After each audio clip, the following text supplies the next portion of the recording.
Սահմանադրական կարգի թավշյա տապալում հանուն մեկ մարդու քաղաքական ամբիցիաների։ Իրավաբանական գիտությունների թեկնածու Արտաշես Խալաթյանն այսպես է բնորոշում Ուժեղ Հայաստան կուսակցության որոշումը՝ փոխել Հայաստանի Հանրապետության Սահմանադրության համապատասխան դրույթը, որպեսզի իրենց առաջնորդ ռուսաստանցի միլիարդատեր Սամվել Կարապետյանը կարողանա կարգվել Հայաստանի վարչապետ։ Իսկ նախքան այդ ուժեղների ցուցակը կգլխավորի Կարապետյաններից Նարեկը, որը կբարեխոսի Հայաստանի քաղաքացիներին այսօր ընտրել իրենց, որպեսզի վաղը Սամվել հորեղբայրը կարողանա դառնալ վարչապետ։ Ցավոք սրտի, այս ողջ process-ը սուբյեկտիվ նկատառումներով է արվում, նկատում է Խալաթյանն ու հավելում. Դա նմանվում է պայմանով գործարքի, ինչ ընդհանրապես քաղաքագիտական նոնսենս է, այսինքն գաս ընտրարշավ անես, ասես ինձ ընտրեք, որ այսին չգա, այսինքն ստացվում է, որ ամբողջ այս քաղաքական թիմը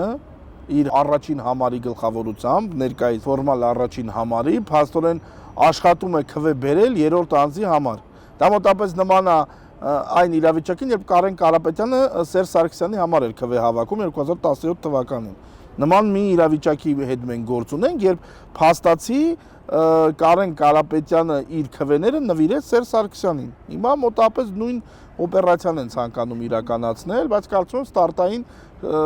անհամեմատ ավելի վատ պայմաններով։ Մեր սահմանադրության շուրջ արկա այդ անվտանգային պատնեշը փորձ է արվում քանդել, իսկ դա սահմանադրական իրավական անվտանգության համար լրջագույն ական է, թե ինչ մոտիվացիայով է դա արվում, անկեղծ ասած երրորդական եւ չորրորդական է, որովհետեւ ինչպես ասում են ամենալավագույն ցանկությունն է, ամենալավ բարի ցանկություններով է,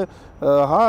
ճանապարհը հարթվում դեպի դժոխք, հա, այսինքն նույնիսկ ամենալավ բարի այսպես պատճառաբանություններով մենք սահմանադրական կարգի թավշյա տապալման գործընթացին ենք ականատես լինելու, Աստված մի արած է իրադարձությունների այդ զարգացման պարագայում, իսկ հիմա պարզապես այդ տապալումը անոնսավորվում է, էլի։ Ձուկը ջրում բազարանող ուժեղ հայաստանականները երևի մոռացել են հայտնի ասացվածքը. կամենալը դեռ կարենալը չէ։ Այն է, պետք է նախ կարողանան խորհրդարան անցնել, սահմանադրական մեծամասնություն ձևավորեն, հետո նոր անցնեն մայր օրենքը խմբագրելուն։ Արտաշես Խալաթյանը նկատում է գործող սահմանադրությունն անկախ հանգամանքից, որ լեգիտիմության խնդիր ունի, ազգային ժողովի падգամավորի ու կառավարության անդամի, այդ թվում վարչապետի համար հատուկ է սահմանել վերջին 4 տարում միայն Հայաստանի քաղաքացի լինելու ցենզը, հաշվի առնելով մի շարք հանգամանքներ, մասնավորապես Հայաստանի խորհրդարանական երկիր լինելու հանգամանքը։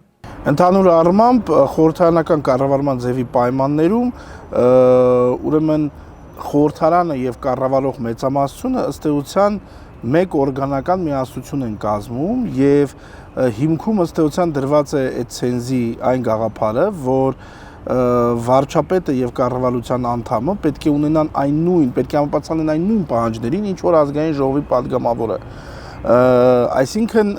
հիմքում ընկած է իշխող մեծամասնության, այսպես ասենք, ներդաշնակության գաղափարը, այսինքն անկախ նրանից, որ մենք այո ունենք իշխանության երկու առանձին թևեր, բայց հատկապես խորհրդարանական կառավարման ձևի պայմաններում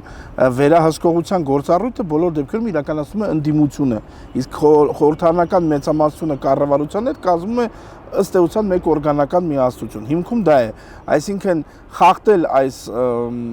ուրեմն տրամաբանությունը նշանակում է ուրեմն խախտել նաև այդ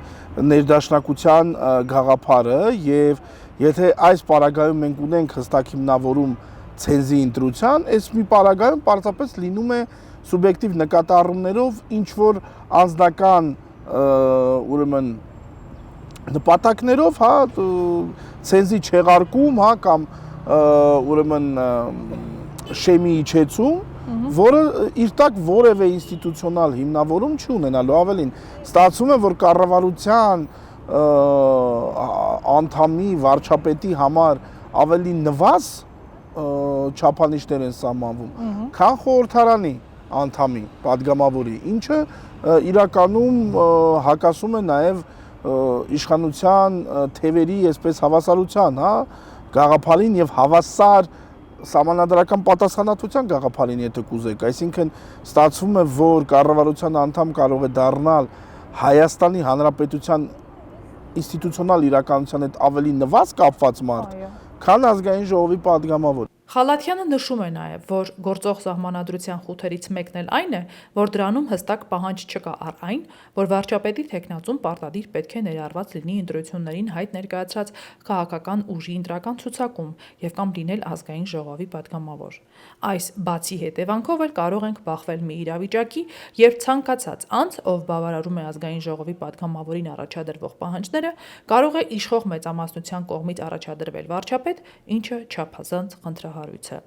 Մինչդեռ ընտրողը սահմանադիրը, ըստ Խալաթյանի, պետք է ընտրական պրոցեսի հենց ամենասկզբից պատկերացում ունենա, թե ով կարող է լինել իր կյանքի առաջիկա 5 տարիները կառավարող վարչապետը, եթե ձայն տա այս կամ այն քաղաքական ուժին։ Ավելին, եթե կուզեք, վարչապետի բոլոր հնարավոր թեկնածուները ըստ նրա պետք է ի սկզբանե ընդգրկված լինեն ընտրական ցուցակում կամ էլ լինեն տվյալ կուսակցության կամ դաշինքի անդամ։ Նորելուկ, այսպես ասենք, ընդդիմությունը փորձում է այս սահմանադրական, ես կարծում եմ, խութը դարձել պարզապես մի փորձանք, այսինքն որ գալիս է ուրեմն իշխանության, որպեսզի սահմանադրության մեջ համապատասխան պահանջները փոփոխի եւ օգտվելով այս սահմանադրական խութից, կոպիտ ասած, ցուցակից դուրս, այսինքն դրսից մարդ բերի կարգի Հայաստանի Հանրապետության վարչապետ։ Իսկ եթե դրան էլ գումարում ենք այն հանգամանքը, որ նախագահը որևէ լծակ չունի ուրեմն արգելակելու այդ գործընթացը, այլ պարզապես ստորագրում է հրամանագիրը, այդ դեպքում մենք կունենանք պարզապես անվերահսկելի քաղաքական մեծամասնություն, եթե Աստված մի արածը այս պլանը իրենք հաջողեցնեն։ Իդեպ Ռուսաստանի Դաշնության նախագահ Վլադիմիր Պուտինը, որի ղեկավարած երկրի քաղաքացի է Սամվել Կարապետյանը, 2021 թվականին օրենք է ստորագրել, որով արգելվում է պետական համակարգի աշխատողներին երկրորդ քաղաքացիություն կամ կացության թույլտվություն ունենալ արտերկրում։ Այս արգելքը ի թիվս այլ պաշտոնյաների տարածվում է նաև Պետդումայի Ռուսաստանի օրենսդիր մարմնի անդամների վրա։ Պուտին ասացինք, հիշեցինք։ Վերջինիս հետ քիմիական կապով կապված պոտենցիալ վարչապետացու Ռոբերտ Քոչարյանը ժամանակին, երբ Սերժ Սարգսյանը նախաձեռնել է սահմանադրական բարեփոխումների ավանջուրան, կոշտ էր արտահայտվել հիշյալ գործընթացի մասին, նկատելով սահմանադրության ցանկացած վերաձևում հանուն քաղաքական գործիչների ընթացիկ շահերի երկրի քաղաքական դեգրադացման նշան է։ Ոսկի խոսքեր։ Հավանիչ տեսանյութը եւ բաժանորդագրվիչ նորությունները բաց չթողնելու համար։